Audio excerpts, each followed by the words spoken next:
I want you to imagine this: Konoha, the village that was built on fire, the willpower of its leaders, the will of fire itself, is suddenly standing on the brink of a political collapse.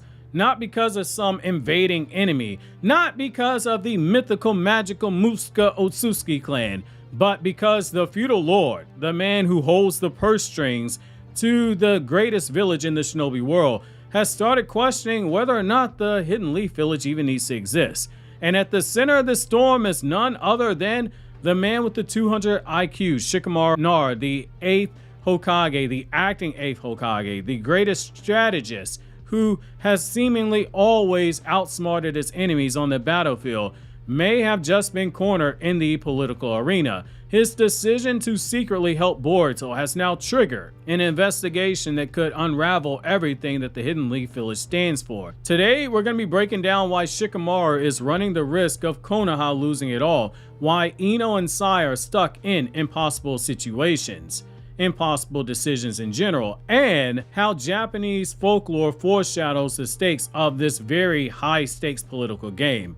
And the craziest part, from one angle, Shikamaru has done the most honorable thing a leader could do, but from another, he's made the most reckless gamble in his entire career. Join me in today's newest Naruto Explained video, where your OBC, your original Boruto chief, goes into a deep dive on why this newest development is exactly what we need right now as part of the calm before the Mamushi storm that's coming to Konoha. Also, by the time you guys are seeing this, the chapter review should be up on the channel, which I will leave that linked in the description box and in the end credits. Also, don't forget to check out my Anime Explained channel and my Everything One Piece Explained channels and subscribe to those. Those are also linked in the description. If you want to hear me talk about other anime besides Naruto and Boruto, or if you're a One Piece junkie, that One Piece channel, I only talk about One Piece. So let's just get right into it. This is a political powder keg. Before the chapter drop, I said, hey, I really think that Ikimoto, being a Togashi fan, is going to take a page out of Hunter x Hunter or potentially Yu Yu Hakusho, where there were political sub-arcs in each story. The Demon World Tournament was a political arc in itself, and Hunter x Hunter, the 13th chairman, was a straight yap fest for the most part, but it had political undertones. Shikamaru right now, he isn't officially Hokage, he's just the functional Hokage. He's acting as the head of Konoha. To my American subscribers, which that's like 56% of you guys, think of it like this. Shikamaru is basically the person that got elected to be president, but they haven't been sworn in yet. Until they get sworn in, they're not president. That's Shikamaru right now. He's not had his ceremony. And here's the problem. The feudal lord, the man financing the village itself, already believes that Shikamaru might be too emotionally compromised and might lack the conviction needed to make objective decisions. We got hints all the way back in chapter 5 or 6 that the feudal lord was questioning whether or not Shikamaru was up to snuff, and it was the same thing for other shinobi villages. The elders made that clear, and it just ramped up even further after Boruto escaped. And now everything has crescendo, and we're having to deal with the aftermath. When Boruto's framed for Naruto's death, Shikamaru initially treated him like another rogue ninja. But once Shikamaru found out the truth, he obviously changed his stance. But the feudal lord does not know what Shikamaru knows, and even if Shikamaru explained it to him, the feudal lord would not listen because of omnipotence. This is the same feudal lord who dismissed Boruto as one lousy rogue ninja, implying that he should be easy to capture and dispose of, even though Boruto's him. This ideological clash, it set the stage for the disaster that we're seeing right now. Now the feudal lord has dispatched his aide Kobu to conduct an independent investigation into Konoha's handling of Boruto. That's already a red flag. If the feudal lord doesn't trust the Hokage's judgment, it undermines the entire shinobi hierarchy. Even worse, Kobu let it slip that the feudal lord is questioning whether there's even a need for a shinobi village at all once all this is done with these Shinju. If the man holding the golden purse sees Konoha as disposable, the entire structure of ninja society, it could come to a crumble. Shikamaru may already have been trying to protect Boruto for the greater good, but in doing so, he's made Konoha itself look like it's hiding secrets. And in politics, secrecy tends to equate to guilt, even if it's just in political and public perspective. Then you have the Ino complication. Now, we do have to focus on that. Ino fans, I'm sorry, but I'm going to call her a snitch. Whether or not she snitches remains to be seen. She's been Shikamaru's lifeline. She was using the mind transmission jutsu to secretly communicate with him off the record. But here's the kicker. Those transmissions, they are forbidden for unofficial personal use. In other words, every time she sent him that support, she was technically committing treason. At first, she supported Shikamaru out of partially loyalty to him as a friend, but also because he was giving her orders as Hokage. But eventually, she drew that hard line. And once he said, I'm only asking you as a friend, she backed off. She told him flat out, no more. Why? Because she didn't believe that Boruto was innocent, and she didn't want to risk her career or her family legacy for him. This puts Shikamaru in a precarious situation. Not only does he lose a vital ally, but Ino's refusal could be used as political ammunition against him if she snitched. If Kobu discovers that the acting Hokage pressured a clan leader into bending the rules to protect a supposed traitor, that is corruption in the eyes of the feudal lord. Then you have Sai and his very silent dilemma. He was right there when Amato revealed on camera that Boruto and Kawaki's identities had been switched in everyone's memories, though he didn't know how. Sai's personal opinion on whether or not to believe this bombshell, it was never shown, but here's the danger. If Kobu interrogates Sai, he may have to admit what he saw. He may not, out the interest of, it sounds so crazy nobody will believe him. This might also put him in a situation where his wife Ino, aided by Shikamaru, is also put under a microscope. Think about it. If that information comes out and Sai defends Ino, his wife, he gets accused of being someone that is abusing his position as a leader of the Anbu to cover up for his wife. It makes Konoha look like a rogue state at this point. If he condemns her, he also sacrifices her to protect his own standing. And had he still been indoctrinated by someone like Danzo, that definitely would have been an option he makes. I don't think Sai does that. Either way, Sai is trapped in a very huge moral vice.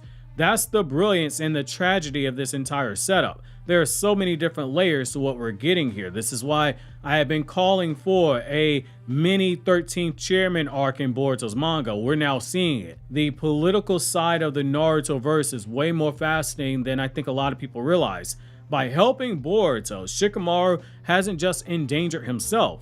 He's also put some of his closest allies in positions where loyalty to Boruto, where helping Shikamaru could be their downfall. Either one. Then when you get into leadership for Shikamaru, this basically comes down to the right choice and the wrong choice simultaneously.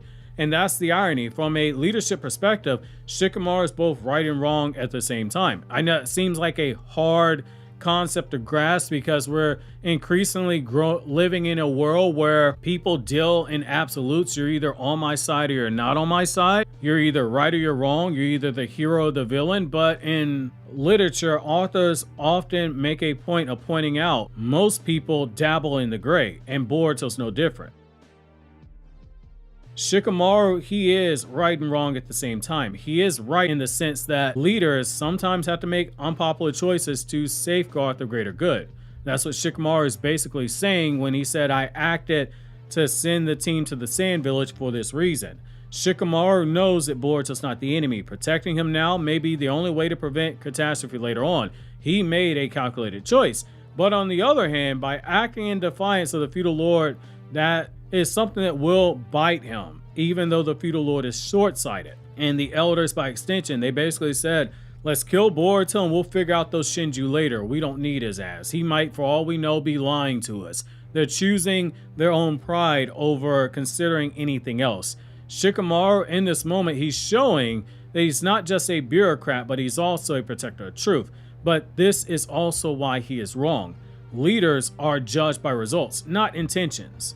If this was the case, some of the worst leaders in history, not the tyrants, but just some of the worst leaders in history, they would be judged by what they tried to do and not what they actually accomplished. To use a football example, when a team wins, we say, hey, the quarterback played amazing. We give the quarterback all this praise. And when the team loses, most casual fans say the quarterback cost them the game. If his gamble fails, it won't matter that he was trying to protect Boruto. What people will remember is that under his watch, the feudal lord considered dismantling Konoha's entire system. Is it fair to judge Shikamaru by that? No, but that's the price of leadership. A good strategist, which Shikamaru is, he anticipates all outcomes. By putting allies like Ino and potentially Sai in danger, Shikamaru has left some of his pawns exposed on the board, even though that was never his intention. Something that he's usually too smart to allow to happen, but there are also times where it is inevitable. This is one of those times. It's the paradox of leadership. Sometimes doing the right thing in principle looks like failure in practice, and you just have to hope that history will judge you appropriately after the fact. Then it gets even crazier when you go into the Japanese folklore parallels. So let's zoom out and tie this into Japanese folklore. Shikamaru's situation, it mirrors the story of a Menujaku, a demon-like yokai known for twisting people's thoughts and exposing hidden truths in ways that cause chaos. In many stories, a Menujaku, who we've also tied to Amado in past videos, pushes people to act against societal rules, often revealing uncomfortable realities. Shikamaru is in a very similar situation. By protecting Boruto, he's gone against the established order. He's revealed the hypocrisy and the fragility of Konoha's relationship with the feudal lord system. Just like a Menujaku forces a hidden truth out into the open, Shikamaru's actions, while they weren't consciously done, they are dragging Konoha's political vulnerabilities into the spotlight.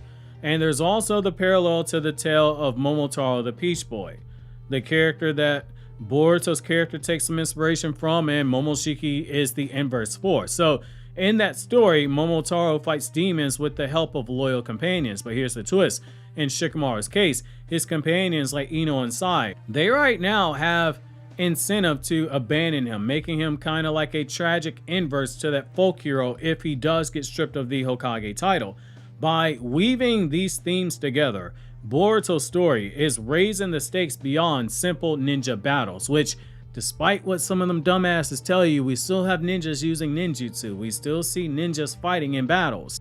We're fighting a Ten Tails, a concept introduced into Naruto. Miss me with that bullshit. It's also saying this: what happens when loyalty, truth, and politics collide in ways that no amount of raw power can fix? We're gonna find out. Then you also have to look at why this also raises the stakes perfectly from a narrative perspective. Boruto 2 Blue Vortex has been about personal stakes, Boruto versus Kawaki, family bonds, and the truth behind omnipotence getting found out. But introducing the feudal lord's distrust, the story, it now broadens the conflict into political survival. This is brilliant tension building. Shikamaru is a genius tactician, but here he's facing a battlefield where kunai and shadow jutsu, they mean nothing. His enemy, it isn't daemon, it isn't code, it is doubt, it is suspicion, it is erosion of trust between the shinobi village and its financial backers. And that's why the storyline matters. If Shikamaru falls, if he fails, the fall of Konoha won't come from the outside, but instead it comes from within. It comes from the very person propping up the village, because again, shinobi villages cannot support themselves off of missions alone, especially in this era where there are less shinobi missions. So the big question is Shikamaru the tragic genius who saw the truth a little too clearly and sacrificed himself to protect Boruto, or is he a reckless leader who gambled away Konoha's political stability because he was stubborn, trying to do the right thing? With Kobu's investigation underway, Ino and Sai, they're stuck in impossible positions, and the feudal lord questioning the very existence of shinobi villages. The future of the Land of Fire has never been shakier when it comes to the Hidden Leaf Village, and that's why this arc that we're getting right now is so dangerous. Because this time, Konoha's greatest threat isn't an enemy from outside the walls, it is politics. And if Shikamaru miscalculates even once while trying to navigate these waters while in an investigation, the village hidden in the leaves might become the village that was lost to history. Obviously, if you enjoyed this video, consider subscribing, click here on the left to check out that chapter review, or click here on the right to check out videos from my other two anime channels where I talk about non-Naruto content.